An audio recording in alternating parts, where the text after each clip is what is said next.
Los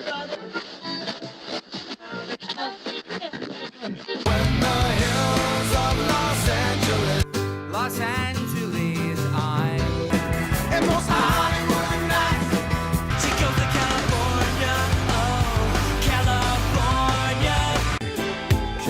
What you say about Los Angeles? LA got the people saying.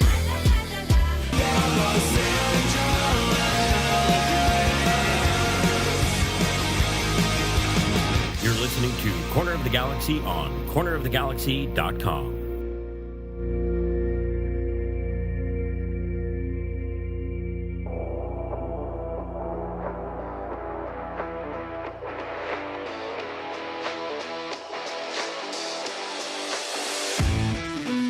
It's time for another episode of Corner of the Galaxy from the Box, the show that gets you behind the scenes of the LA Galaxy and into the minds of soccer reporters and MLS experts.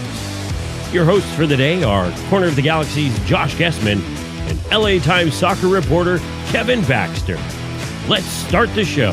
Hello, everybody. Welcome to Corner of the Galaxy from the Box on cornerofthegalaxy.com, coming to you on a Monday, November 8th. LA Galaxy out of the playoffs. Stunning out of the playoffs. Last 30 seconds of a game put them out of the playoffs. Last 5 minutes of their season is the only time they've been below the line. We're going to talk about the game against Minnesota United. We'll talk a little bit about the controversy erupting and still sort of fanning the flames. That nothing will happen for it, but we're going to talk about it. SKC and RSL and that game and how that finished, and the handball that was not a handball that Pro now says was a handball. Big surprise. So we're going to talk about that a little bit into the offseason and, just some stuff to touch on. We don't want to get too deep into it. There's a whole offseason to talk about the offseason. We want to get through this particular game. To help me do all that, he's back. He was in the press box sitting next to me. He's the third person I told that the LA Galaxy were out of the playoffs after I shouted it into the press box. It's Mr. Kevin the Panda Baxter. Hey, Kevin, how's it going, buddy? Hey, are we going to be hugely critical tonight, or is that just reserved for Sophie on Thursdays? Yeah, I was going to say. Well, with the way the Galaxy played, I imagine that that overly critical or appropriately critical is probably the correct word for it. Appropriately. Oh, by the way, I just noticed I'm looking at monitor 1 there. Yes. I got my Mexico jersey on. That's probably not appropriate for the week of the Mexico-U.S. qualifier, is it? Well, I mean, the thing is, you're rarely appropriate, and we're all still surprised that you're employed. So, other than that, it's one of those. Hold on. Yes. Let's fix that. Oh no, we're going to do a wardrobe. This is what it's come down to: is Kevin thinks he can make wardrobe changes in the middle of shows. He probably knocks stuff over. There we go. That's better. I did knock stuff over. That's better. Okay, good. Now you're wearing that's inappropriate as well. By the way, there we go. No, why is that inappropriate? Because you're going to go cover them as well. So, well, yeah. Yes. Okay. So good. But I'm not going to. There's not going to be no handballs in the box from me. Promise. Is that what your wife said? Ooh. You could say that on the air. Well, it's COG After Dark. It's been a long season. Can I tell you? It's like they say if you there's 28 bones in your hand, or 29 if you're lonely. that one was probably over the line. I'm guessing if we're just sort of taking it. No, I mean, I am exhausted. Usually after a 34-game season and after the playoffs and after everything, and this is wrapping up 13 seasons and technically now already looking into season 14 for me, I get mentally exhausted, Kevin. This is about the time when you're like, okay, it's good, but it usually waits a week, right? It usually waits a week. Yeah. But see, you didn't even play a minute. I mean, you started 4 years into Chris Wondolowski's career. This is true. And I didn't play a minute, and boy, are my arms tired. So it's just I'm mentally exhausted from this year. This year was a strange year. The schedule was strange. The schedule was condensed. It was condensed and it was stretched at the same time. It was the weirdest thing. And I think in the press box afterwards, we all said, man, this season was really short, Kevin. And then also, man, this season was really long. And I think if we feel that in the press box, and I know fans feel that as well, and I know the players feel that this was a wacky season, but obviously see the LA Galaxy go out after being in the playoffs for the almost entirety of Sunday. And, by the way, in the playoffs for the entire season, as I mentioned in the opening. They were above the line all the way until stoppage time. And by the way, when you talk about what a bizarre, weird season it is, remember we started with 7,000 fans in the stands because of COVID, and then we ended with things wide open, but you had to be vaccinated. But, I mean, that's just been that kind of season. It is. It has been, and so now I guess we're back to positions as normal, right? 23,000 plus at Dignity Health Sports Park, one of the loudest crowds I think that we've heard all season. They were, listen, for as wacky and as if we can just separate the result for a second, right? That was one heck of an entertaining game that we got to watch. A 3-3 draw, the Galaxy going down 2-0, coming back, tying the game, the own goal by Julian Araujo, coming back again with Chicharito complaining about a handball and then scoring at the same time. He has 2 goals. I mean, just from a neutral perspective, watching that game, that was an extremely exciting game. Add to it that us in the press box, and I know people in the stands as well, were watching their phones, looking at other results, made it more interesting as well. And sort of just added to, I guess, the anxiety level more than anything. Well, first of all, you've never been neutral. You're either in drive or reverse. Correct. As far as the Galaxy goes. But, I really thought you look for signs of, like, is this a team of destiny? Are the breaks going this guy's way? Because you need luck to be a good team. You could be the best team in the world, but luck has to be on your side, too. It plays a big part in it. And so Julian Araujo has that own goal. The weird part about that play was there was no one behind him. He thought that he was intercepting a cross, and there was nobody there. And he knocked it into the goal, and then Jonathan Bond just lit into him. But then they come back and Chicharito scores again. So now twice they've erased a 1-goal deficit in the second half. Then the penalty kick comes. Yes. He doesn't even put it on goal. Bond doesn't even have to touch the ball. Yep. That's when you thought, like, they're going to get out of here. They're going to get this draw. They're going to get the playoffs. Everything was breaking their way. I kind of expected Kansas City was going to score against Real Salt Lake, but that game scoreless into stoppage time. Right. 6 minutes of stoppage time, by the way. They went into 6 minutes of stoppage time in that. The LA Galaxy had 6 minutes of stoppage time in theirs. And so it was stretched out. I mean, the thing is, you could watch it. Very early, Seattle scored on Vancouver, and that put the LA Galaxy in a good position because Vancouver losing was one of the things that possibly a draw could get the LA Galaxy in. And so you were watching that. That also needed other things to happen, including LAFC losing, which they kindly did 5-2 to Colorado, and Colorado really put a smackdown on them. Eventually, take the number 1 spot into the Western Conference. So little fight out of the LA Galaxy's neighbors on the last day. Then you had the RSL SKC game that just kept being 0-0 every time we checked it. 0-0 every time we checked it. And we were watching that. And so... before we get too far from that, Greg Vanny he wasn't looking at his phone, but he told us afterwards that they got word down from the press box as they started stoppage time that they needed a goal. They were told all along, you're good, you're in, we're in, everything's good. And then the start of stoppage time, it's like, oh my God, we need a goal. And you saw the Galaxy had put 3 shots on target in the last in stoppage time, the last 6 minutes. None of them went in. But, you can talk about, and I know you're going to show video of the handball call in Kansas City. We can talk about that result. We can talk about the, number of things that happened on the last day. But you know what? As close as the Galaxy came, this wasn't a playoff berth that was lost in the last day. You think of that own goal they gave up in San Jose to lose. They got shut out by last place Austin. They had that 9-day road trip in September where they scored 1 goal. There were a number of opportunities. All the Galaxy needed was 1 point somewhere along the way. Yes. They started out, they won, as you know, 7 of their first 10, 8, I think you call it 8 of their first 12. So they won 70% of their first 10 games. After that, they won 25% of their last 24. Yeah. So it was more than an up and down season. And as much as, yes, the final day result determined their playoff fate, they were in first place in August for a day, for an hour. For an hour or so. Yeah. No, they were.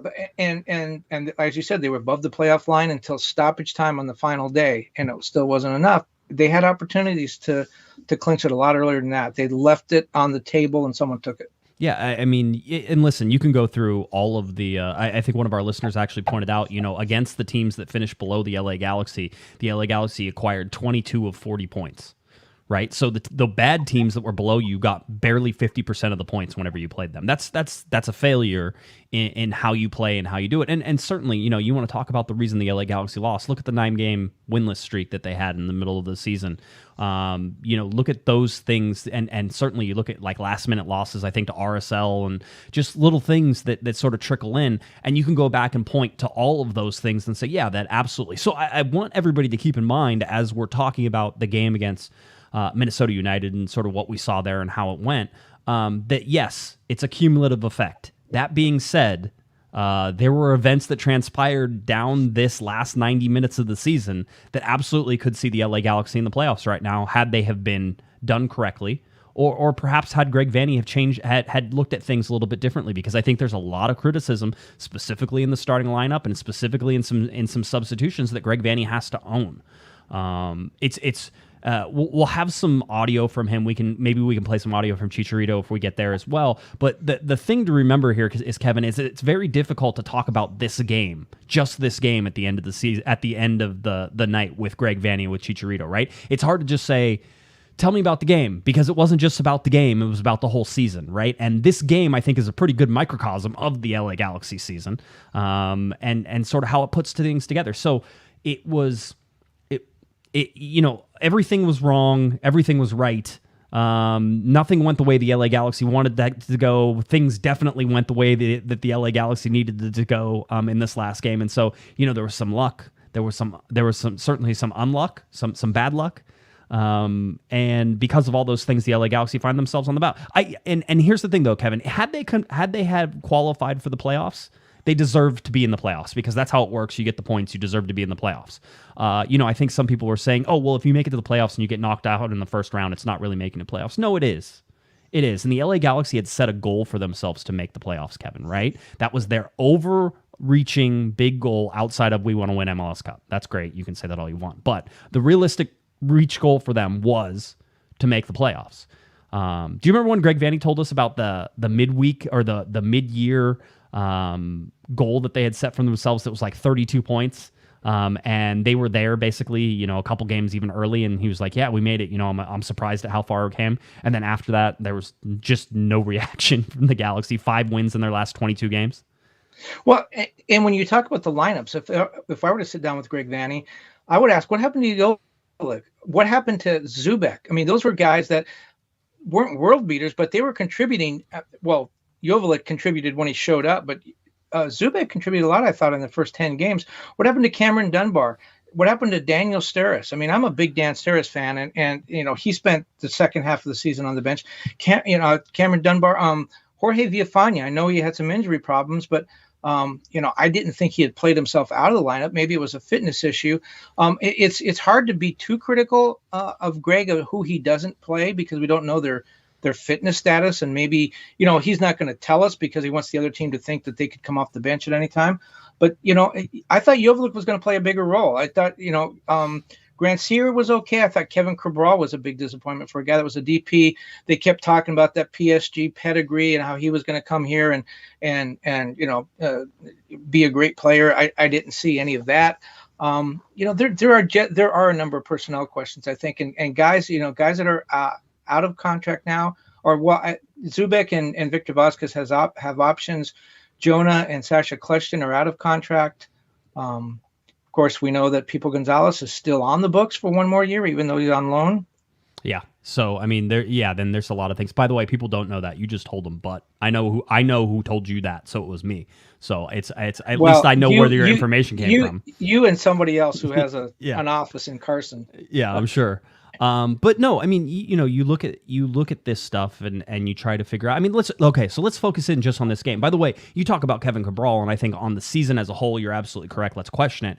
I also thought Cabral actually had a pretty good game against Minnesota. I don't think he was the problem on this. It's interesting, actually, who is the problem on this, because I would have never thought that in a game this big that this person would be.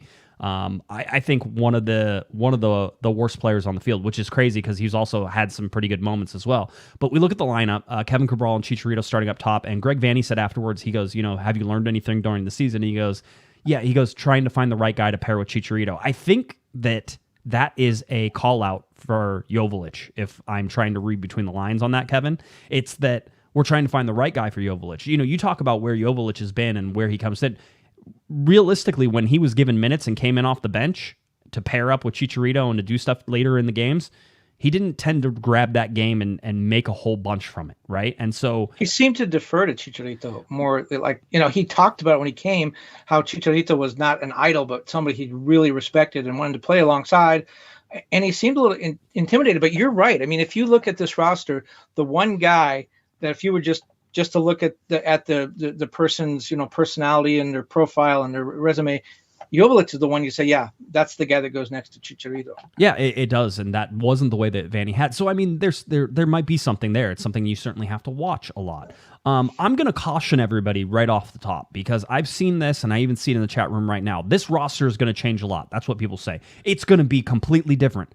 Does nobody know how contracts work? Do they not know that the majority of the team is under contract for next year? I mean, we know 15 of these guys are new players. 15, and you don't sign a new player for one week. season. Yeah, you don't sign it for one season. Now, there's even some question because Jonathan Bond, I think, on the transfer transfer market shows that his contract is up at the end of this year.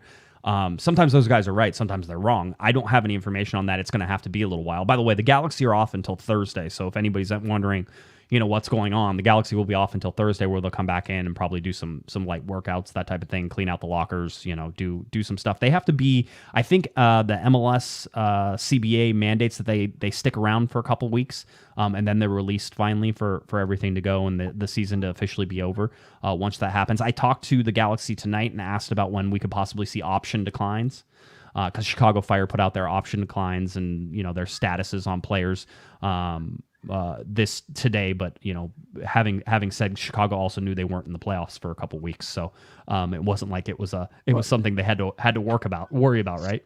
Speaking of Bond, if memory serves me correctly, which is a real guess, right? Bond is two and an option, so 3 years under club control, 2 years and an option. And when you talk about this roster is going to change a lot, just about every MLS contract is for 1 or 2 years with an option. Almost every contract. In fact, I can't think of any, unless it's been a long-term deal, like for a DP, that doesn't have an option on it. So if a guy signed a 1-year contract, there's an option. Right. So with the exception of guys who have been here more than a season, Jonah, we know, is out of contract. Right. Sasha Kleshtin, I got confirmed now, is out of contract. Other guys, Victor Vasquez, Zubek, those guys have options. Right. Leggett is okay, I understand. Yeah, Steres has a contract. Leggett has a contract, I believe. All 15 guys who came in this year by MLS tradition are at least have an option for next season. Yeah, and most of those guys weren't signed for 1 year, right? Like we know Cabral is a 5-year deal, right? We know that's a 5-year deal. I would imagine Joveljic is not just a 1-on-1 if you spent that much money to go get him. So it's probably a 2+1 or a 3+1 for Joveljic, especially with his age, right? Look at all the guys that they signed from LA Galaxy too. It's unlikely they signed them for 1 year whenever they were doing that. More than likely they signed them for 2 years, or at least, like you said, 1+1. The one guy that might be a little iffy, and I don't know, and I probably should know, would be Jorge Villafana. And the reason I say that is because he came over from another MLS team. Yeah, but I think he signed a new contract whenever he which came would be over. at least a 1-on-1. At least a 1-on-1. Again, so, everybody talks about, these changes that can happen, and there is some flexibility. Now, that being said, Kevin, I expect that there's probably 7 or 8 new players on this team, including a designated player, whenever they come back and do stuff, coming up in January. It's going to be like middle of January whenever they get back, by the way. I would just like everybody to know that's how quickly it will go. It will be one of the shortest off seasons that you had. We know the first games are on February 26th. We know that MLS Cup is on November 5th. Is that correct? November 5th? No. Oh, next year. Yeah, next year. Yeah, next first year. Week in November, yeah. Yeah, and so we know that Decision Day, I think, is October 5th. So it's or right in that October. So everything is moving forward, obviously, because of the World Cup that will be held in the wintertime. Let's not get started on that because it'll make me angry. October 5th or October Fest, whichever comes first. Whichever comes first, however that goes. So I mean, these are the things. So I expect 7 or 8 new players, which is plenty on a team that you're going to be, but it's not like you're going to go out and bring in 15 more new players. That's not going to happen. And the majority of those new guys will not be looked at as starters. I mean, my guess is, I don't know, I bet you Jonathan Klinsmann may be out of contract after this season because he came in last year. Maybe a backup goalkeeper, someone that will compete with Jonathan Bond for the starting spot. Maybe that's something that would happen. It would be, when you look at the 15 guys they brought in, most of whom wound up being starters at least part of the season, those guys are all back.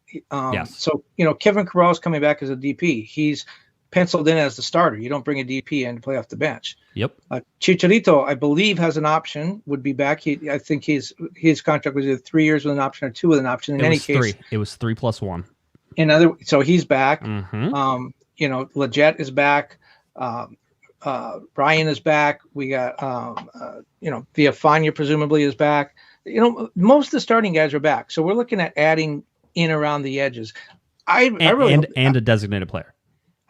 Because they're losing Jonathan, so you open the spot up. Right. And where do you put that designated player? Do you get a midfielder? The midfield really needs some help. Do you hope that the guys that they have come back next year and they're better? Do you find somebody that's a more natural pairing with Chicharito, even though Joveljic presumably is under contract and coming back? And we keep saying presumably because MLS, unlike every other league in the entire world in every sport, doesn't ever fess up in the contract stuff. Well, sniff around and get it. That started changing though, right? We started getting that last year towards the end of them announcing them at the beginning of the year where they've started to announce it, which is one of the reasons I have a chart and it actually has like things that are like filled out on it. So it's one of those things we look. But you talked about midfield, and the midfield that Vanny went with is Leggett, Ravelson, Dos Santos, and Vasquez. I think we've seen that midfield before. I don't think there's anything wrong with that particular midfield. And this is a way to get Cabral on the field, Leggett on the field, Ravelson, Dos Santos, Vasquez. So you basically have a 5-man midfield at some point, although, Cabral really does stay more up in the top. I know I was giving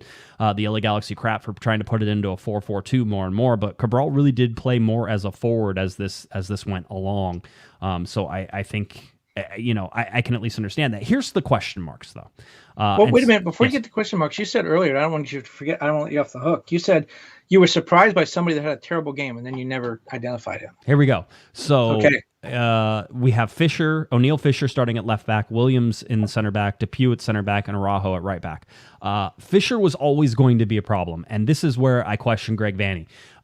You know that you're going to have a problem at left back. You know that you can't start Villafana, and I think it's for a fitness issue. Otherwise, he would have started him, right? Because he wanted somebody in Fisher. He's trying to get a more defensive left back than Hämäläinen. We know Hämäläinen is better going forward, probably a better wing back, and he's not a good defender, right? So you look at that and say, okay, so with this particular lineup and Fisher in there, you are going to try and be more defensive on the backside of that ball, right? Well, Fisher had problems, not necessarily even his problems in this particular game, but had enough problems where once the Galaxy go down by 2 goals, you no longer can afford to be a defensive team. And so that's why there was that change with Hämäläinen in there. But my question is, if you're going to go into this game thinking, and I think Greg Vanny thought that this Galaxy team was going to be able to hold Minnesota to a 0-0 game for a little while, and they would be able to build into it, and perhaps he could sub Hämäläinen on in the second half and not give up so much defensively, right? And to do that, well, that went out the window whenever you allowed 2 goals in the first half. You can't do that and then allow that, and then Fisher is no longer a benefit going forward for you. In fact, he's a liability going forward, and now he's a liability coming back for you. So putting Hämäläinen in there is actually an upgrade. That's a question mark. The guy who had a bad game, who shouldn't have had a bad game, but he's young and he's going to learn from it. And this was just one of those where I think he got too hyped up in his own mind, was Julian Araujo. I agree. Yeah, I was wondering if you were going to go there. I agree. I saw him overrun the play numerous times in the first half, and he seemed like he was just geeked up out of his mind.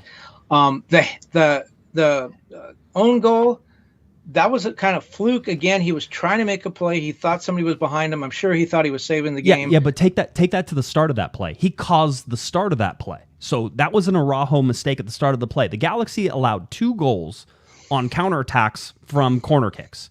And both times they went overly aggressive to try to trap the ball into the offensive zone and then didn't do the work to get back and try and defend, right? And then Greg Vanny was even saying, who cares about defending foul a guy? And obviously Araujo can't foul him the second time because Araujo already had a yellow card from the first time he had to foul somebody who was going by him. So it's a mistake from one end of the field to the other for Araujo, and it's an overexcitement, it's an over aggressive move from Araujo, and this is why. I mean, you saw him at the beginning of the game there, Kevin. He had a ball go under his foot, and then it happened again the second time, like whenever the ball was coming over. So he was hyped up, he was nervous, he wanted to play. And having said that, as a young player, he was overhyped in this game. He was not within his normal playing style. And Greg Vanny even criticized him after the game for it. Well, and this is where you and I have differed. One of the many places you and I have differed. Last year, you were talking about, he's on his way to Europe, and I kept saying, he's getting too many yellow cards. He's got to play under control. What's going on? No, I'm telling you, he's going by. Well, you might as well say goodbye to Julian Araujo. It may not happen now, but summertime, it's gone. He's gone. No, last year I thought you wanted him to go, and I said, he needs to learn discipline. There's too many cards, and he did a good job on that this year. I thought he was much more disciplined. I think yesterday proved that sometimes he lets the moment get a little bit too big for him. If I'm a European team that I want to pay a lot of money for him, that's another thing I want. If you can't handle decision day in MLS, you're probably not going to be able to handle a big game in the Premier League or in Serie A. You can't handle the truth. You can't handle decision day. Do you know, by the way, do you know that line, you can't handle the truth? That was an ad lib. The line was written of, you already have the truth. Oh. And Jack Nicholson went to you can't handle the truth, which, think about it, is way better. So there's your Hollywood trivia for tonight. Thank you. Thank you so much. I'm glad we did it. No, I mean, this is part of the problem of what Vanny and everybody, are trying to figure out for this team. By the way, everybody who says fire Greg Vanny, have a nice day. You can leave out the left-hand side of the door. We appreciate you for stopping by. Maybe drop a buck in the coffers as you leave and then just keep on moving because it's ridiculous. He's on a 3-year contract. He's gotten 1 year. I don't know what you wanted him to fix in 1 year. But by the way, the LA Galaxy had their best defensive performance since 2016 this year. And I know everybody just fell off their chairs holding their chests and everybody will say, who cares? Right, all that stuff. Because it got better. That's why they still gave up 54 goals. Only 2 teams in the conference gave up more, and they gave up 56. So imagine how bad the defenses were over the last 4 years for this to be the best one since 2016. So since Bruce left, this was the best defense that the LA Galaxy had put together over 34 games. And by the way, we projected the 2020 team gave up like 76 goals in a 34-game season. They only played 22. So no, it's one of those things. Let me get to some super chats real quick because Jonathan Prince gave us a $10 super chat and said, "Here's a long off-season gratuity. Kevin will never see any of that. I like to print it out in ones and roll around naked in it." Let's see. Patrick gave us a $20 super chat. He says, "Love this show. I imagine he's probably watching Ted Lasso on Apple TV right now and he got confused. But hey, we appreciate that." This kind of looks like a Richmond AFC shirt. And by the way, I won't see any of that 20 either. Yeah, no, you won't. No, you will see 0 of that. As a matter of fact, so, I got a raise. You did twice as much as you're making right now.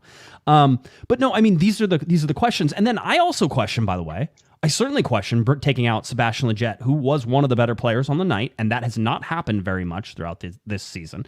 I thought Sebastian Lletget was one of the better players. You needed a goal. You needed something to happen, and you take out Sebastian Lletget and Jonathan Dos Santos. For me, as good as I thought Cabral was, and Cabral had a great shot, I think, in stoppage time that got saved by Tyler Miller that I thought might find the corner, and it was right in line with me, so I could see I could really see the curvature of the ball, and I saw Miller had it covered as well. Looking at that and looking at Cabral and doing that, I mean, if you're going to bring Grandsir on, which you need to bring Grandsir on, absolutely, 100%. And by the way, people are certainly asking why Grandsir doesn't start more games and doesn't play more games, Kevin. It's an interesting question. I agree. It's a question that everybody has to sort of figure out, and we'll have to discuss it as we go along. But looking in this game and what the LA Galaxy were trying to do, they put themselves in a position to lose games by allowing the first goals. Kevin, by the way, in 17 games this season, 34 games, if you split them in half, you get 17 on one side, 17 on the other side. In 17 games this season, the LA Galaxy scored the first goal. And in 17 games this season, the LA Galaxy allowed the first goal. They were 12-2-3 when they scored the first goal, and they were 1-10-6 when they allowed the first goal. I'll say this, most of those points that they garnered after in the second half of the season, where they had technically 7 times this season. The first time was whenever they came back from behind to beat Miami the first game of the season. That was their only win. But the other 6 times that they drew, most of those draws were coming down the stretch where they allowed the first goals and somehow scraped a draw out of it. So I think if there's anything that this is sort of showing is that this LA Galaxy team may be starting to develop an ability to come back and fight back from bad positions. But as we can see, it's more important to them than anybody else in the league that if you score first, you win games, and if you give up the first goal, you're not winning that game. It's not happening. Well, and it's weird the tiebreaker is most wins, because I think if you look at Salt Lake, they actually lost more games than the Galaxy, didn't they? The Galaxy had more draws.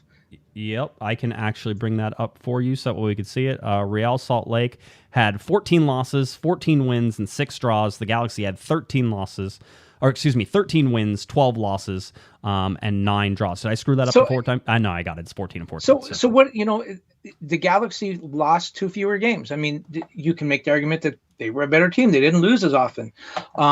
But Real Salt Lake won 1 more. But I think the purpose there goal differential, every other league in the world goes with goal differential. I think the reason MLS does that is they want teams to play to win. They don't want them to sit on a game and try to get a draw and preserve their goal differential, which, I understand that they want them to play to the end, but I don't think Real Salt Lake was a better team. I think they're very close. I think the mediocrity in MLS was very apparent this particular season. I was talking with a player sort of in the beginning of the season, and they were talking about how there are so few good teams in Major League Soccer. I think New England is probably one of them. Seattle's probably one of them. Sporting Kansas City is probably one of them. Colorado is actually probably a pretty good team this year. Nashville's one of them. Maybe Philadelphia, although I don't buy it. But that's okay. The Eastern but look at the rest of Portland. Portland's not a good team. Nope. No. Vancouver can be a good team on a particular day. They are certainly a better team than they were at the beginning of the season, right? Vancouver is at least playing in that particular way right now. So at least you can respect the grind that they put together to make the playoffs for Vancouver. Remember, they started the season playing in Utah, and I don't think the change with Mark Dos Santos getting fired was the difference. They were winning under Mark Dos Santos. I thought he should have been able to stay to the end of the year. But yeah, you're right. Vancouver did sort of catch fire at the end of the year. They had a coach that was really sort of an old American-style football coach with his halftime talks. I don't know if you heard any of those, but No. It was, it's a lot of bleeping going on. I was trying to find this one chart that I have. I didn't put all the charts up. Everybody's tired of my PowerPoint slides here, so I'm sort of in that mood tonight. The LA Galaxy, by the way, finished with a 64.7% point availability, Kevin. Basically it means 65% of the time, right? They got a point or better. Okay, that's what it means. If you go back and look at some of the times that, in 2020, that was 45.5%, so the ability to get a point wasn't there.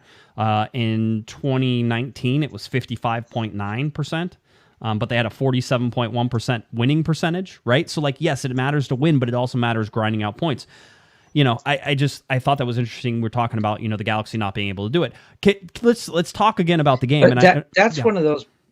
That's a bizarre. That's like one of those baseball stats. He hits left-handers better on Thursday afternoon than he does on Friday mornings or whatever. It's just a bizarre. I'm not quite sure what it means. The ability to get a point for a team is important, right? And usually, if you look at the better teams, right? Because here's the deal: that stat counts wins and draws together, right? That means that those are things that get counted together. So that means you got a result, and getting a result is a very important stat for sometimes middling to a little bit better teams. Right now, if you're a really good team like New England, you just win all your games. It doesn't matter, right? But instead of New England that you had, which is New England has the most point. It's the lowest cost per point. Lowest cost per point. Yes, absolutely. $170,000 per point.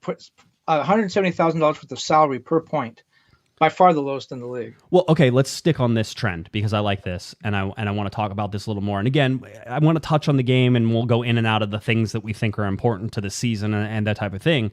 That's just how this show is going to roll. It's the end of the season. It's not something I'll be honest, Kevin, I'm shocked that we're here discussing the end of the season for the Galaxy. I know you had your doubts about the Galaxy winning a big game or depending on them. You were ultimately correct. But I will still say that I'm still shocked that it happened the way it did. My other prediction, they were going to win in Kansas City. If they had done that, yes, then we'd be talking about the playoffs. I get a mulligan on that because Chicharito didn't play, and my prediction was based on Chicharito playing. By the way, that's a whole nother conversation. Your best player is sick in a must-win game. Does he make the trip? The Galaxy decided no. Because they were worried about it affecting the rest of the team. He's not a hockey player. I'm just telling you, they were worried about it. I mean, in years past, that wouldn't have been the case, right? In years past, that wouldn't have been the case. Right now, in the climate we're in, that is 100% the case. There's no chance that dude is getting on the plane. Zero chance of that happening. I wanted to bring up this stat. I do a cost per game, cost per goal, cost per minute for the 3 designated players. People are like, well, you should do more than that. And I'm like, I have to input this stuff by hand. You should do more. Here's what I have for your 3 designated players. Let's start with Jonathan Dos Santos. Jonathan Dos Santos on a $2 million contract, played 26 games. So technically speaking, if you take his $2 million and divide it by the 26, he made $76,923 per game. Okay, interesting, fun. Jonathan Dos Santos scored 1 goal this year, and that 1 goal basically in the how we lay it out with games played and in different sort of ways. Anyway, 1.6 million, roughly $1.5 million per goal whenever you factor in how many games he was actually available for, right? So that type of thing goes.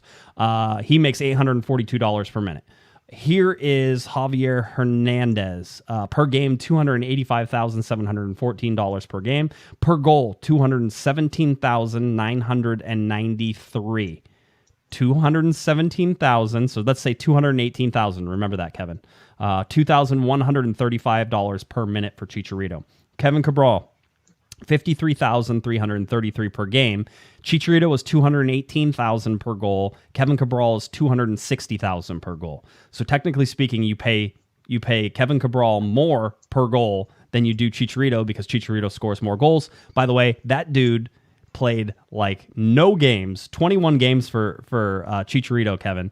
And he somehow ends up, I think, third or fourth in the overall Golden Boot and missed it by 2. Tied for third. Tied for third. But 2 with 19, and then he was part of a big group with 17.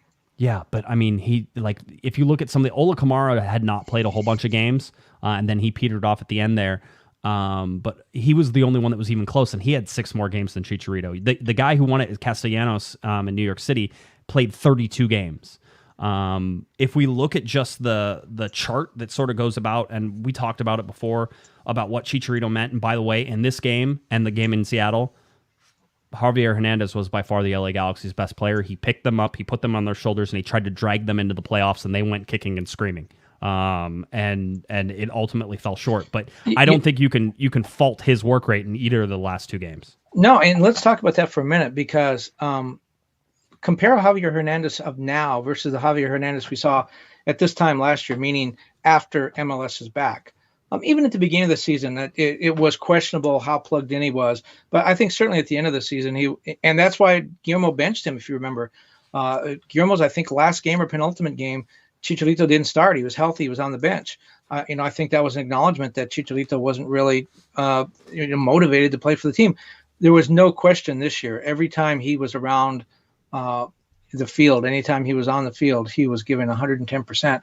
Totally different Chicharito. He wouldn't have saved last season by any stretch of the imagination, but right.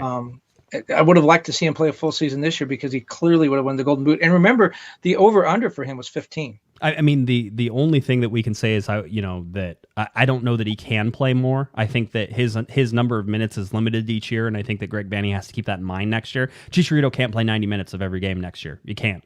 Otherwise you're gonna have the problems that you have. So you're gonna need a guy like Joveljic, like Cabral to come in and start scoring goals. That way you can take Chicharito off in the 70th minute. You can take Chicharito. You can need to start winning games where you're up 3-0, so you can sub Chicharito in the 60th minute, and he doesn't have to play, because I'm guessing that Chicharito probably has, if you said that he played 1,736 minutes this year, if you add another 300 or 400 minutes to that, I think that's about his max. So 2,100, 2,200 minutes per the year. I don't think you can ask for more than that. So you have to figure out what that is over 34 games. You have to understand where that goes. But looking at his scoring, and we were keeping track of this, you were looking at the all-time LA Galaxy goal scorers in the single season, right? We know Zlatan Ibrahimovic had the 30 goals. We know that he scored 1.03 goals per game, and he scored a goal once every 87 minutes. Chicharito does fit into this chart pretty nicely in terms of even coming close to Zlatan Ibrahimovic in 2018. Chicharito averaged 0.81 goals per game. Zlatan in 2018 averaged 0.81 goals per game. Zlatan had 97 minutes per goal in 2018, and Chicharito had 102. Chicharito's 102 minutes per goal on average puts him somewhere between Landon Donovan and Robbie Keane's best years. And by the way, the games actually are pretty similar. Robbie Keane played 24 games in the year that he scored 20 goals for the LA Galaxy.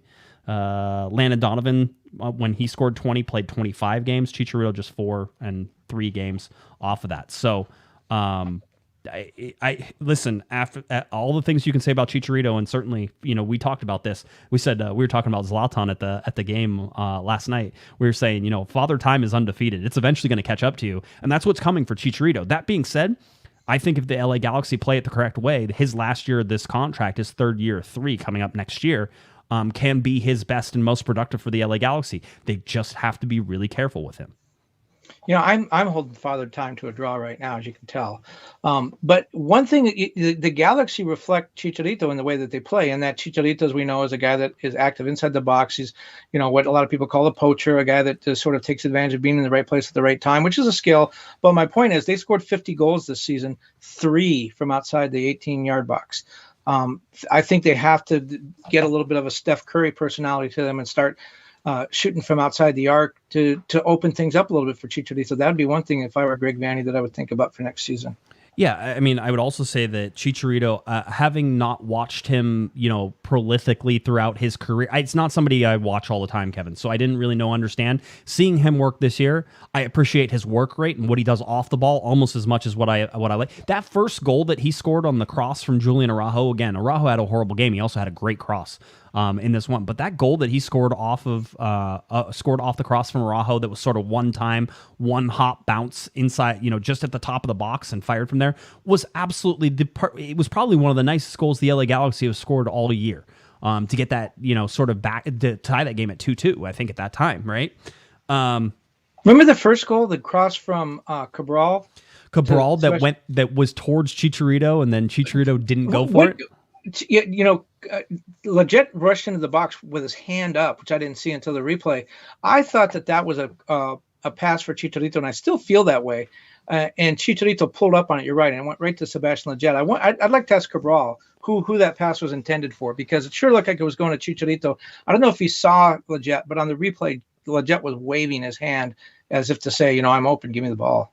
I will tell you this, that it doesn't matter because he put it in a dangerous spot. And so it doesn't matter if he even put it to Chicharito or if he knew somebody would be there. And if it wasn't Chicharito, it wasn't. By the way, Chicharito almost offside on that play. That was why VAR, I was trying to figure out why VAR was taking so long. Maybe that's why he pulled up. Absolutely. I think he knew. I absolutely think he knew. Let's see. I'm looking at the goals scored for the LA Galaxy. 50 this year. They scored 58 in 2019 and 66 in 2018. How did 2018 team not make the playoffs? Please tell me. Zlatan Ibrahimovic, because they lost to Houston in the last game of the season, and they haven't won the last game of the season since 2012. Yeah, other than that, though, I was looking for real reasons, not. But the other thing is that's a team that also didn't make the playoffs by 1 point. And look at the record: 16, 15, and 3. That team with Guillermo, for whatever reason, they were a team that played to win and often lost because they did that. They never pulled up and settled for a draw. And sometimes there's some valor in that. And just let's take a point and get out of here. Sometimes those points are valuable. Sometimes, there's a few people who I talk to on social media that are like, always go for 3 points. It doesn't matter. The point is never worth it. You get twice as many for winning. Go for the win. So anyway, we get into this game. You get into the later. I want to talk about. You talked about the penalty kick already. I thought was a huge moment in the game that could have seen the LA Galaxy win it after Minnesota missed that penalty kick. That was huge. The other thing that was huge in this game was there was a Kevin Stott called in like the 85th minute, close to that, where he called a foul on Sasha Kleshin. Sasha Kleshin. Well, what about the one where O'Neal Fisher got punched in the face? That could have been a red card too. Oh, that could have been a red card too. That was early in the game too, wasn't it? Right. They would have played 70 minutes or more with man advantage. Yep. That would have made a difference. Yeah, no, it would have made a difference for sure. It was borderline. I understand. I looked at it. I'm like, whoa. I looked at it and said there was a pretty significant slap there. And by the way, that was retaliatory as well because Fisher did a swim move on, I forget who it was, earlier in the game. And like 2 minutes after he did a swim move on him, and the guy went holding his face, even though Fisher barely touched him. He went after Fisher and got Fisher in the face. So 100% retaliatory, and you could see that. So that was certainly one. The big one for me, though, is the Sasha Kleshin one, because Kleshin comes into the game. The LA Galaxy are on a high after the penalty kick is missed, and after they're sort of trying to find this game winner without exposing things too much. Sasha Kleshin strips the ball from Minnesota, takes a step forward, passes the ball to Cabral, who is onside. Now, the big question is, would Cabral have finished that? We'll never know, because Kevin Stott called a foul, and he missed that. And we have VAR for a reason, right? And we're going to get into VAR and the bad call here in a second, but that happened in SKC RSL. But we have VAR for a reason. The smart play for Stott is, I think that might have been a foul. Let's let it play out and see how it goes, because I'm not 100% sure, because I'd have to be 100% sure to call a foul on Sasha Kleshin. And if you watch the replay, there was no foul on Sasha Kleshin. So Stott stopped a breakaway from the LA Galaxy with Cabral in the box and nobody around him. Now, again, 50-50 chance probably with Kevin Cabral in that situation of whether or not he scores based on what we've seen from him, this season. But Stott stopped a breakaway and he got it wrong. Referees get it wrong sometimes, but we're supposed to have VAR and technology that's able to fix it. We talked about the LA Galaxy going into stoppage time, basically right at 90 minutes is whenever RSL scored the goal. I will tell you, let me take you into the press box for a second and tell you sort of how it was going. So Kevin sits to the right of me, Larry sits to the left of me. We're in the press box on the far right-hand side. If I look... Just to set the to be correct on this, I was paying no attention to anything at all. Yes, you had your headphones on and you were typing and you were going about things. There is almost no time left in the Galaxy game, and I had realized that the Galaxy game no longer mattered. Right? About 3 minutes before that, I was like, this Galaxy game does not matter right now. What matters is the RSL SKC game that's being played in Sporting Kansas City. And I know it's 0-0, and they had it on a TV. So if I look through the glass of the press box and I have a TV that's in sort of our lounge area that's in there, our common area inside the press box, I could watch that game, and I could watch it not on a digital like stream or anything. It was on TV. They were actually putting that one into that. So that means I was ahead of everybody who was watching on their phones, because I know Damien, who's down to my left, was like, hey, I'm watching it on my phone that he had right next to his computer. So he was doing that. So, we were calling out scores the entire night too. When somebody would score or something happened and we saw it, we would call it out in the press box so everybody was aware of what was going on.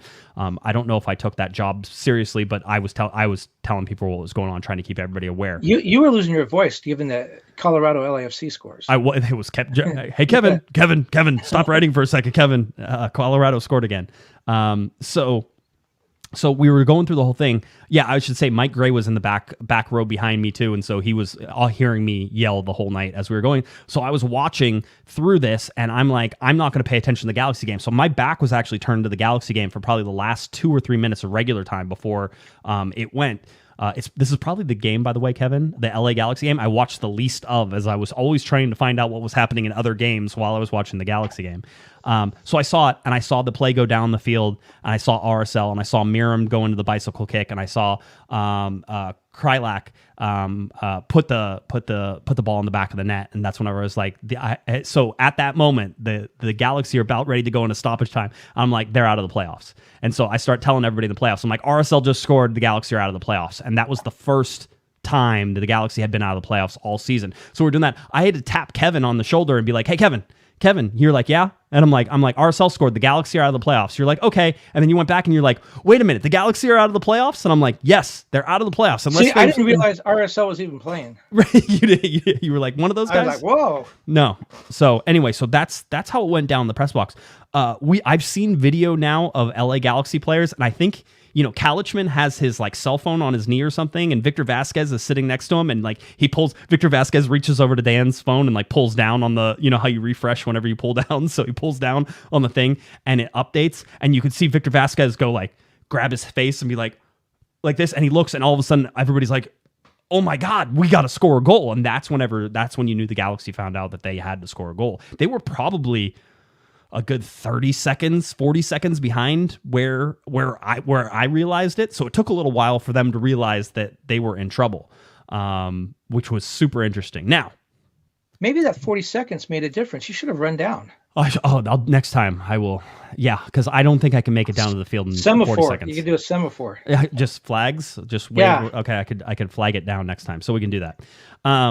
So that's how we found out the LA Galaxy were out of the playoffs, and then obviously there was stoppage time. I think 6 minutes of stoppage time for the Galaxy in that to sort of see it play out, and that was it. That game was over. Now, we did not hear about the handball. We did not hear about the handball until after basically 3 or 4 minutes of stoppage time inside of the Galaxy game. So we were watching it, and then that's whenever we got the handball. So if you're watching on YouTube, then I will do this and attempt to do it quickly enough to where we don't have any copyright issues or anything like that, but it is clear as day, and one of the most blatant handballs you are ever going to see. I think it's Roger Espinoza is about to get the ball. He's in the box. He goes to grab the ball, or he goes to kick the ball, and an RSL player literally slaps it away from him with his hand. It's blatant. It's obvious. And Pro decided and agreed, Kevin, that they made a mistake. Now, this mistake was huge, Kevin. You and I were talking about it before. Why don't you tell everybody that mistake?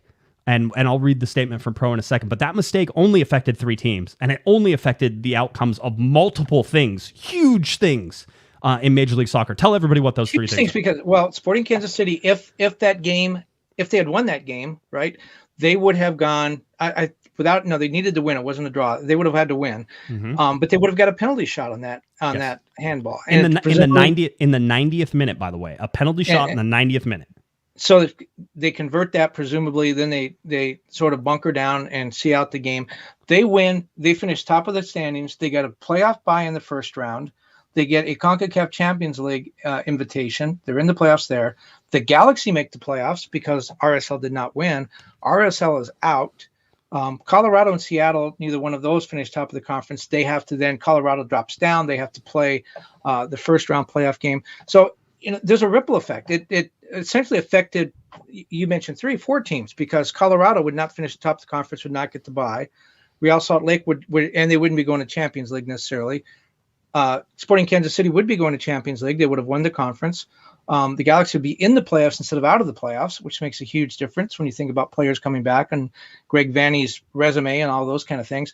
And you see right here, it's not just an inadvertent handball. It appears as if he's directing it away from the Kansas City player. I mean, it changes directions. You see his fingers fold from hitting the ball. You see the ball change directions because of it.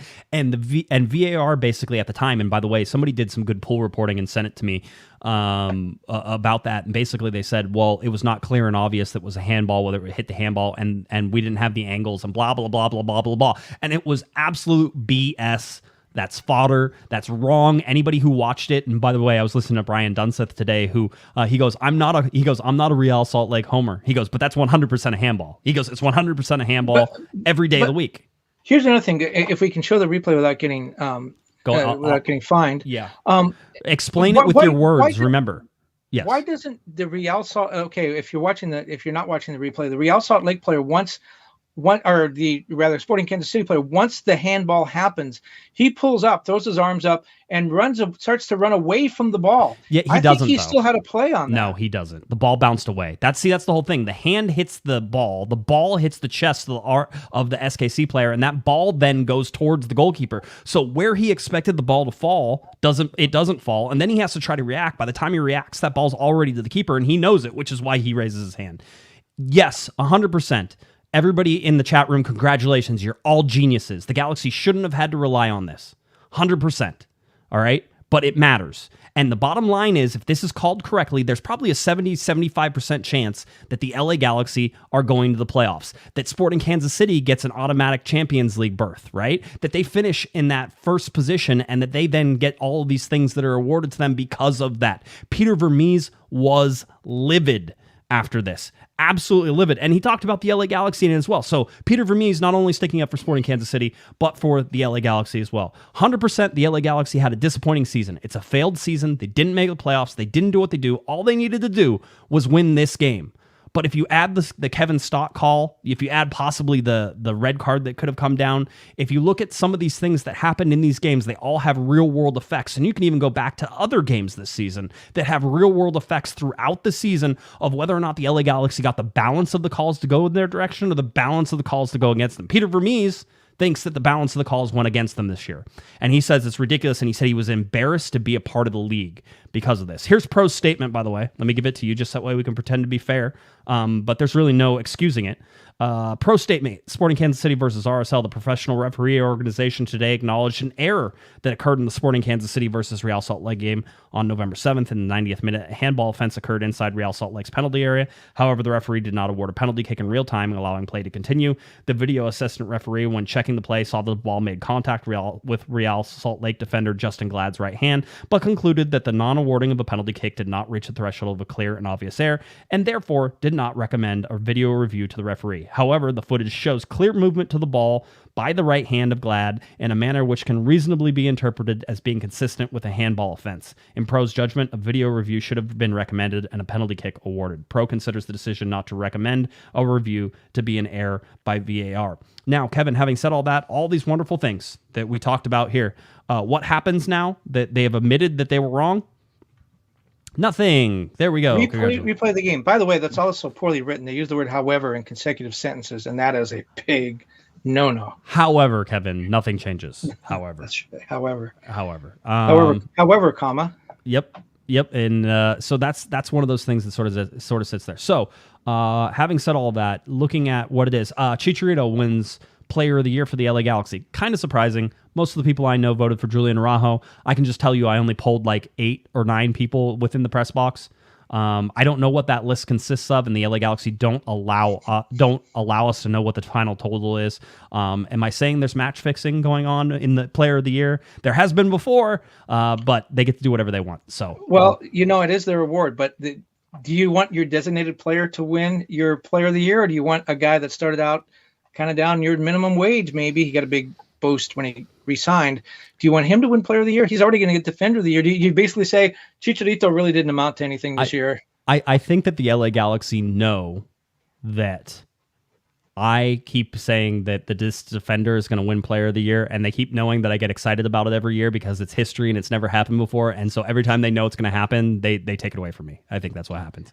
By the way, I'll give away my secret vote. I voted Chicharito first for Player of the Year. No, I think I voted Julian Araujo first, yes. Chicharito second, and Vicky Mercado third. Yes, absolutely, because Vicky's awesome working for the LA Galaxy. She absolutely was Player of the Year. Does a great job. No, it was a little surprising. Having said that, watching the last two games, and by the way, everybody goes, how can you say that after he scored 2 goals in the game? I'm like, well, the votes were turned in well before this game, boys and girls. So that's how I can say that. Did Sasha Kljestan get any votes? Because A, I think he should come back, and B, I think he was really valuable this year. Played 29 games. I think that Sasha Kljestan deserves the Lars Player of the Year, which is what he ended up getting. So, yeah, I mean, he was outstanding. You look at that, Julian Araujo, Defender of the Year. I think he was named Humanitarian of the Year as well, was he not? I couldn't. Should have been. I don't remember 100%. I could probably look it up. I have that email somewhere.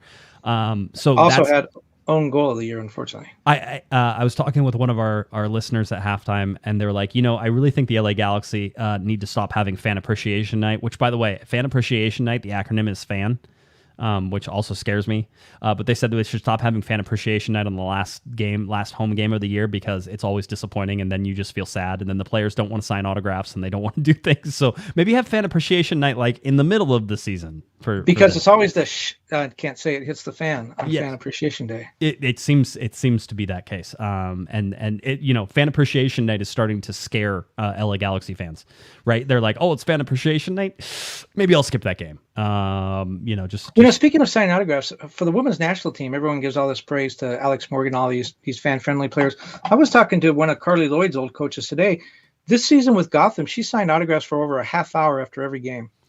That's pretty cool. That's a random women's soccer fact thrown into the soccer. Okay. I'm wearing the jersey. I'm wearing the crest. Come on. All right, that's fine. As we look at the playoffs and as it comes down, Colorado with that first round bye, it's Portland and Minnesota, Kansas City, Vancouver, Seattle, Real Salt Lake. That would have been the game had the Galaxy qualified in the 7th spot, which looks like where they would go to Seattle. Scott French had. I was looking forward to that. I will tell you, Scott French had the best line of the night to me afterwards, and I will give him credit for it because I laughed. He goes, at least the Galaxy avoided that Seattle trip. Just like, oh, you don't want to play Seattle, right? It was sort of one of those like, oh, you don't want to play Seattle. They're good. You don't want to play them. Oh, well, they avoided it by missing the playoffs. Yeah.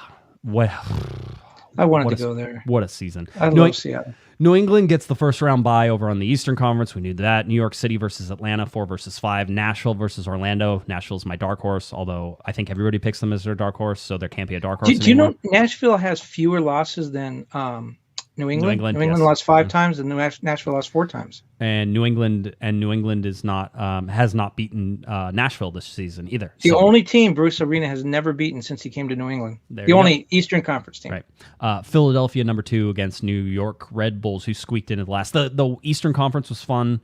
Whenever to watch those games sort of come down because there was a lot of seeding at Manor, and quite honestly, again for a neutral side, craziness on the Western Conference, and I think we knew it was going to be. So it's one of those crazy things. By the way, before you get away from your team, your favorite team, the team you love the most more than the Galaxy, is Nashville with Dave Romney and you love Nashville. They're coming over to the Western Conference. Yeah, they're coming to the Western Conference. Makes the Western I won't like them anymore. Tougher. I won't. I can't like teams that I cover anymore. So I've been liking the Eastern Conference ones because the Galaxy don't play them. Think about this, by the way. The new schedule came out briefly. 17 games it'll be 17 home, 17 away. You'll play the same team in your conference twice. Just twice. Then that's just twice, and then 8 games out of conference. So you don't play all the teams in the other conference. But if you're the Eastern Conference, Nashville goes over to the West, which means a much longer road trip. Now it's the longest road trip in the Western Conference. Everyone has to make that trip one time. If you're in the Eastern Conference, you just added Charlotte. Yeah. Those guys could travel. They can walk to games or at least take a bus. The difference in travel is huge. My joke was, and I think I even used this maybe on the last one, but my joke was that Nashville got promoted to the first division of soccer in the United States, right? Because they're going to play in the Western Conference, which is a real conference, and not the Eastern Conference, which is second division, as far as I'm concerned. Because look, you got two teams in New York, you got a team in DC, you got a team in Boston, now Charlotte, you got Philadelphia. All those teams, you could they're a corner kick away from one another. Chicharito wins Team of the Week, Kevin. That was something we didn't get to talk about. So Chicharito wins Team of the Week, 2 goals. Player of the Week, of course, was Krylak for his winning goal there at the death. Yeah. Which so well deserved. Yep. If you look at all of the 2021 Players of the Week, the LA Galaxy were named 4 times to have the Player of the Week. 3 of those times were Chicharito. One of those times was Jonathan Bond. That all came within the first 8 weeks of the season, and then nothing after that. Just to sort of tell you how the LA Galaxy season went. Does that make it feel better? Everybody's asking. Diego's asking, is Miami coming to play Galaxy, Josh? I have no idea. They haven't told us yet. We'll find that out here. They haven't been here yet, right? David Beckham has not come to. No, he hasn't. He needs to see his statue next to Landon's statue, and they can figure out which one of them's uglier. I'm not a fan of either of those statues. I think I know you hate the Landon one. I was looking at the Landon one last night and trying to figure out what you didn't like about it. Were you scared? No, I wasn't scared, but I thought Landon looked a little beefy. Like not that I have chunky? room to, like I don't have room to talk, but he's a little thick in the midsection, and Landon is not. Name the LA Galaxy player who had the most minutes in 2021. Jonathan Bond. No, Julian Araujo had 7 more minutes than Jonathan Bond. Trick question. 32 games played, 32 games started, 27.97 for Julian Araujo. Jonathan Bond, 27.90. Grandsir, remember everybody says Grandsir didn't play this year. I've heard it. I've heard it all the time. He plays a lot, 2,089 minutes for Samuel Grandsir. Kevin Cabral, 2,000 minutes. Raveloson, 1931. Depew, 1856. Leggett, Jonathan Dos Santos, Chicharito, 1,736. Jorge Villafana didn't play for most of the second half of the season, 1,697 minutes. He was playing every minute of every game whenever it started for the Galaxy. Maybe if he stays healthy, I think you said it. If he stays healthy, if Chicha stays healthy, it's a different. Maybe it's a different team. Derek Williams at 1,670 minutes roughly. Victor Vasquez 1,632. Kleshtin 1,395. You were talking about him. Koulibaly 1,422, and finally Efrain Alvarez 1,253. There's others. I just stopped there because the list kept going on more and more. I'm sorry, I don't understand a team where Efrain Alvarez plays more minutes than Daniel Sturridge. You don't want to get it. You don't want to be part of that world. I don't want to be part of a world where Efrain Alvarez plays more than Dan Steres. Hey, that's not a knock on Efrain. I'm part of the Dan Steres Marching and Chowder Society. If things change, Kevin. This is, hey, we've been doing this for a long time. This is my 13th year covering the LA Galaxy. I have seen everything. I've seen Leonardo be named the Defender of the Year. I have seen everything. I remember that. But, Dan Steres is the guy who always kind of gets dissed and then winds up riding to the rescue. Dave Romney used to do that every year, too. Now he's doing it in Nashville. Actually, he's not riding the rescue. He's part of the rescue team. But I don't think Dan Steres had a bad season. I don't understand how he got in that doghouse. And certainly he wasn't any worse than any other center backs they had. Are you sure? I don't know. I kind of thought he played a lot. Tell me where I'm wrong. What didn't you like about Dan Steres? Nothing. I don't know. I don't know the answer to that either. It was one of those things. Let's have some fun. Let's see if this works. Why not? It's 9:00. Is this your lifeline? Yeah, I'm calling out. We're gonna see. We're gonna see if he's paying attention. You should say on the air who you're calling. Then I will. If he picks up, I will tell everybody who it is. But he's probably like, why is my phone ringing? Yeah, I want to finish watching the podcast. Yes, absolutely. Is he really not going to? He's not watching tonight. He's watching. That's why he's not picking up. Okay, I left it go. He didn't answer. I'm going to give him a second. Larry Morgan, we're trying to call you, so you should answer your phone, Larry, or call me back. Do something. Larry should be watching this somewhere. I would imagine he is. He's probably building models. The reason don't harass Larry. This is his night. We're going to be nice to him. The reason we're calling Larry Morgan is that yesterday at the game, Larry told me in our elevator ride up. By the way, I walked into the gates. and saw Larry as he was making one of his paces around the stadium, which he does so often whenever we go to games. He usually gets down and walks around the stadium a couple times. But Larry's there, and he told me that he's almost 70 years old, and he was gonna call it quits. He didn't want to write anymore, and he wanted to just enjoy his time there. So, There he is. here he is, Mr. Larry Morgan. You're live on the air. How's it going, buddy? Are you there? Hold on, let me fix it. I'll fix it. I know he's not on Twitter. Yeah. Hold on. Yeah, he's not on Twitter. He's definitely here. Okay, I put you into the show now, Larry. How are you doing? Oh, we lost him. See, this is great. Larry Morgan. This is a lot of fun. All right, Larry, give me 1 second. Let me make sure I put you into the show here. All right, Larry, can you hear me? Apparently, he doesn't want to talk to me. Larry, are you there? I feel like he's there. I feel like Can you hear me. me? Yeah. There he is. Yeah, we got you. Okay, do you have us now, Larry? Can you hear us? This is great. This is great radio. Can you hear me? Yeah, we got you. Can you hear us? This is like a Zoom call. With Yeah, the I Galaxy know. This postgame. is like mute the thing. Hold on. Unmute yourself. Hold on, Larry. I'm gonna call you back here in a second. I really wanted to try to do this and make it like seamless and clearly. I'll tell some Larry Morgan trivia while you're doing this. You'll Larry and I worked together back in 1977. 19 San Gabriel Valley Tribune. Larry, is that true? Do I actually have you in this now?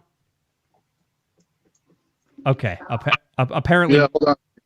Yeah. Apparently, we're not going to get you on here, Larry. However much. Barely. Oh, you could barely hear us. It feels like you're 10 minutes behind us on this. Don't listen to the pod, Larry. Listen to the phone. This is turn That's your what he's doing. Turn your radio down, Larry.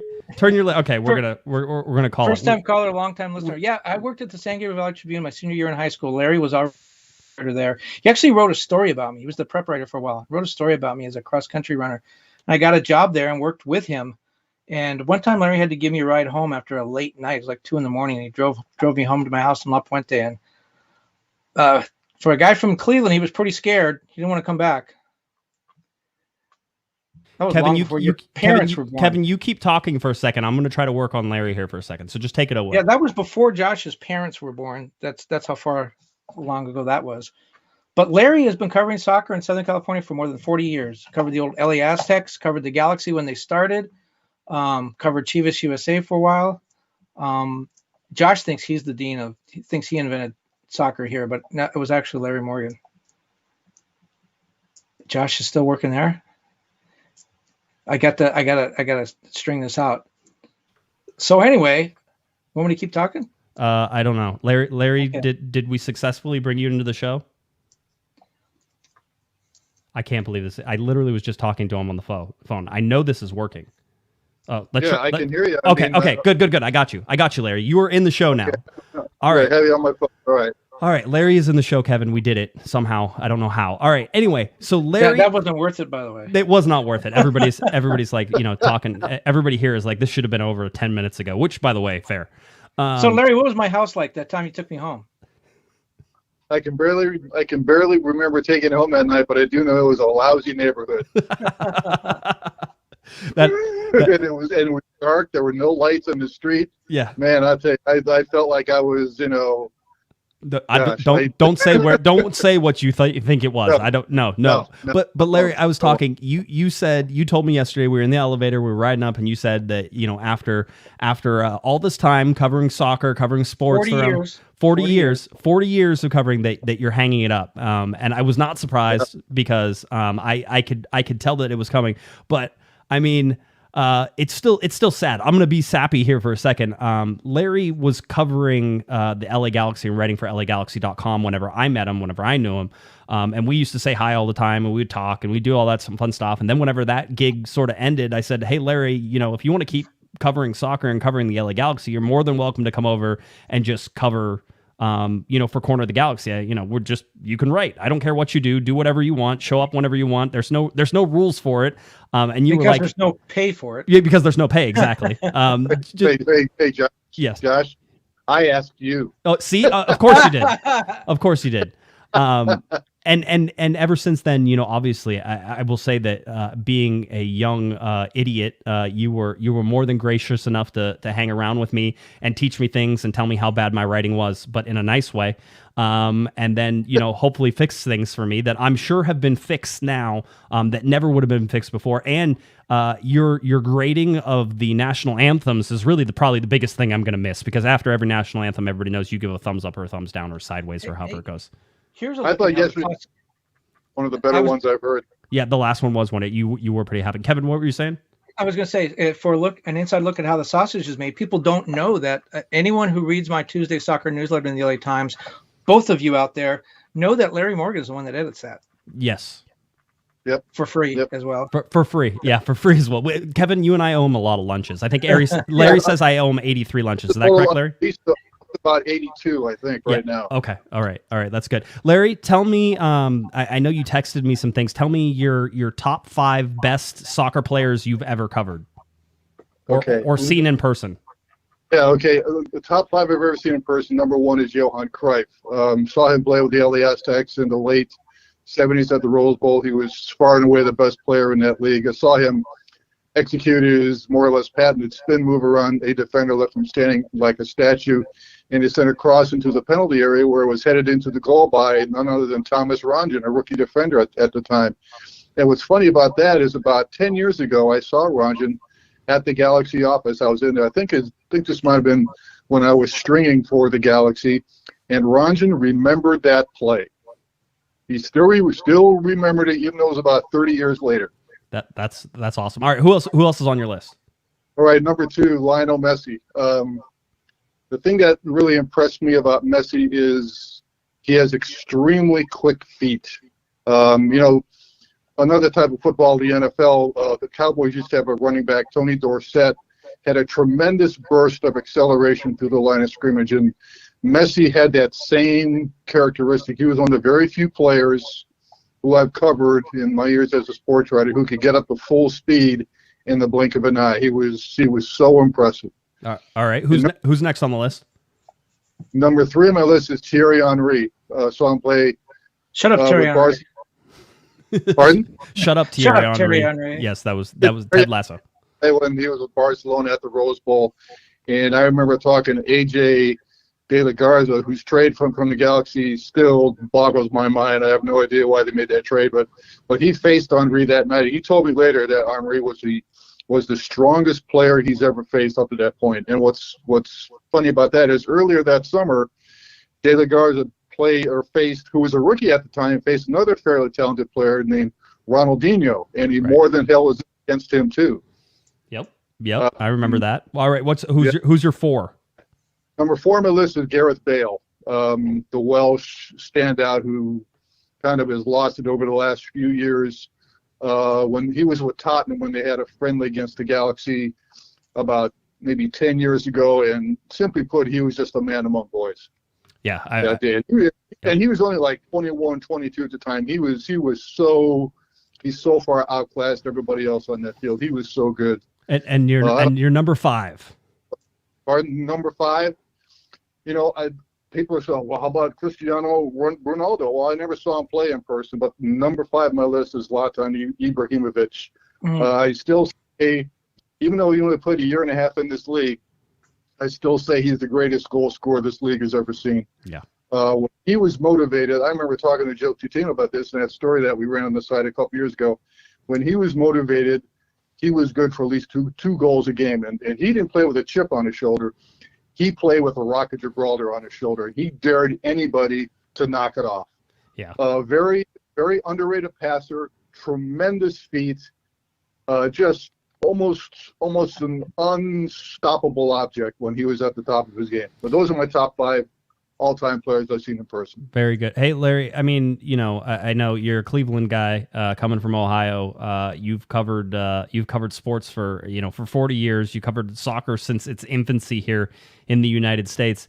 I told you this, and I'm making it official whenever I say it on the air, is that you are more than welcome to come back for any amount of games next year you want. You want to do 1? You can do 1. You want to do 2? You can do 2. If you just want to steal my tickets to go to games, you can steal my tickets to go to games, however that works. But truly from the bottom of my heart, thank you. I appreciate everything that you've done for Corner of the Galaxy. I appreciate you coming on the podcast so many times. I appreciate our talks in the press box and us arguing and yelling at each other whenever we sit next to each other. In fact, Damien told us to keep it down in this last game because we were yelling at each other, which is great. But I love you, buddy. I'm sure I'll see you around, and so I'm not sad because I know that I will still be texting you on a regular basis. So Larry, purposely I poured this 12-year-old scotch, which is nowhere near as old as your 70 years you're approaching. I have some Dale Pellegrino. Yep. So Kevin and I are toasting you. So here's to some time off and watching soccer as a fan, maybe. All right. Here you go, Josh. Hey, Josh. Yes, Larry. I just want to say it was an honor and a pleasure writing for your website, which I think is fantastic. I mean, I've always felt if you really want Galaxy news, go to Corner of the Galaxy. There's nothing better out there. You've always impressed me with your commitment, and where you find the time to do all these, especially those damn charts, is beyond me. But you do a great job, and Kevin, you do a great job as well. I enjoy reading your newsletter every week. It saves me the hassle trying to subscribe to it. But you've read it today and you're still awake, which is amazing. By the way, you two guys need to get a room. But before I let Larry go, we got your top five. I don't disagree with your top five, but was Christian Williamson number 6? I'm just curious where he wound up. That was mine. He's my number 1. You know that. Oh, Jurgen Shelvik was number 6. That's who it was. Right ahead of people. Oh, wonderful. Hey, Larry, sorry to bother you. Thank you for picking up the phone call. Yes, I will talk to you very soon, my friend, and we'll get you modeling some more. Larry likes to do a lot of modeling, mostly World War II tanks, stuff like that. Although we get him some Lego stuff on occasion too. So, Larry, I don't know when we're gonna throw you like a retirement party, but we'll figure it out and we'll throw it. And turn up your hearing aids so you hear the phone next time it rings. Hey, I had surgery on both ears. I don't wear hearing aids anymore. Yeah, that's right. Remember? Don't you remember that? So you don't hear it all then? Yeah, then now he can't hear it all. No, he hears us fine. Larry, buddy, we'll talk to you soon. All right.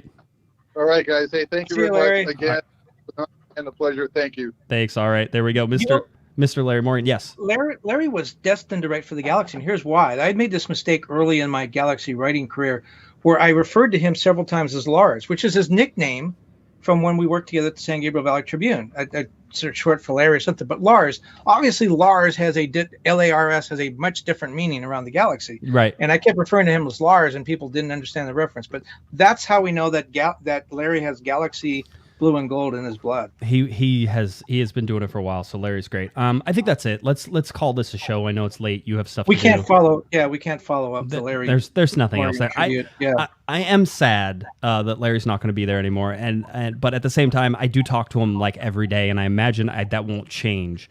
So maybe a little more golfing for Larry, even though he's not a good golfer, and he'll tell you that.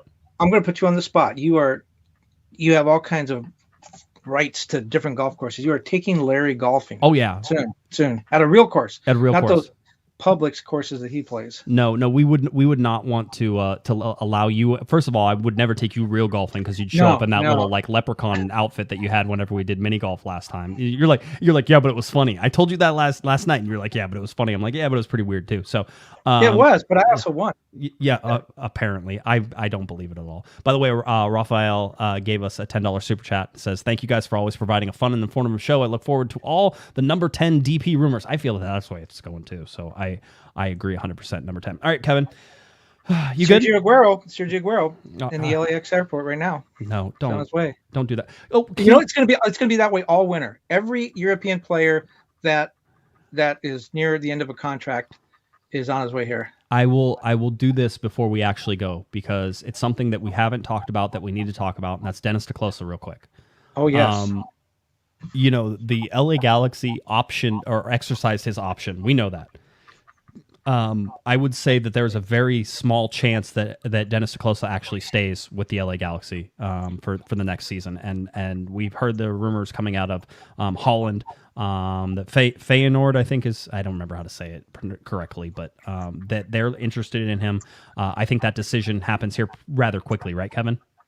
I think so. I've heard that there may be an announcement by the end of the week. Yep. As to Dennis's future, we assume that means he's leaving, but it could mean he's staying. We don't know. That Galaxy did apparently pick up his option. By the way, the answer to Larry's question of he didn't understand how AJ De La Garza got traded? The answer to that question is Pete Vagenas. That is the correct answer. Yeah, that's for another day. And Chris Klein, by the way, because that's also under his tutelage.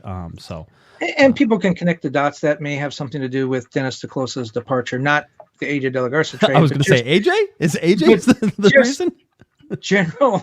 General issues perhaps in the offices there at Dignity Health Sports Park. We'll see. It's going to be an interesting offseason, and if Dennis leaves to the LA Galaxy, bring in another general manager, we'll have a lot of offseason to talk about that, so I'm not necessarily concerned about it, but I do think that decision is approaching rapidly, and we'll see. So, if Dennis leaves, we're going to miss him. He was a class guy, quality guy, always helpful to us. If he stays, we will welcome him with 12-year-old scotch. 12-year-old scotch. I mean, I'll do that for no, nobody gets to drink my scotch. This is a limited quantity over here. I never got any of it. Yeah, exactly. 100% correct. All right. By the way, LA Native says, what's Tim Lewicki doing? And yes. Somebody said, hey, should Todd Donovan become the president of the LA Galaxy? I thought that was a really good answer, a question as well. So Tim Lewicki is not coming back because he's doing great with all of his things he's got going on now. Tim always does great. That's the thing about Lewicki. So very good. All right. Kevin, anything else? Why don't you tell people where they can find you? We'll go. Kevin, at the LATimes.com. There you go. At K11. Yeah. I always say 11 at Twitter. Yeah. That's I have no idea where I am. I have no idea. If you're looking for Kevin Baxter, you can find him at KBaxter11. Please head on over to LATimes.com where you can find all of his articles, all of his writing. You can find it right there. LA Times. Edited by Larry Morgan. All edited for a limited time only. That's for sure.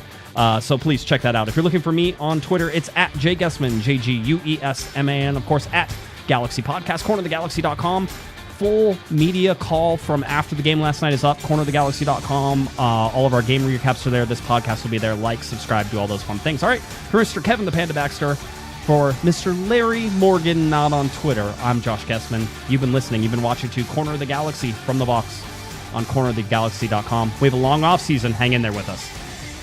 You've been listening to the Corner of the Galaxy podcast on cornerofthegalaxy.com. You can follow the show on Twitter and Instagram at Galaxy Podcast, and be sure to check out and subscribe to iTunes, Stitcher, and Facebook by searching for Corner of the Galaxy. Fans, we thank you for listening, and we ask that you be kind and courteous to your neighbors as you leave the podcast. We thank you for joining us and look forward to seeing you again. Until then, I'm Michael Araujo, and on behalf of the entire Corner of the Galaxy crew, goodbye, everybody.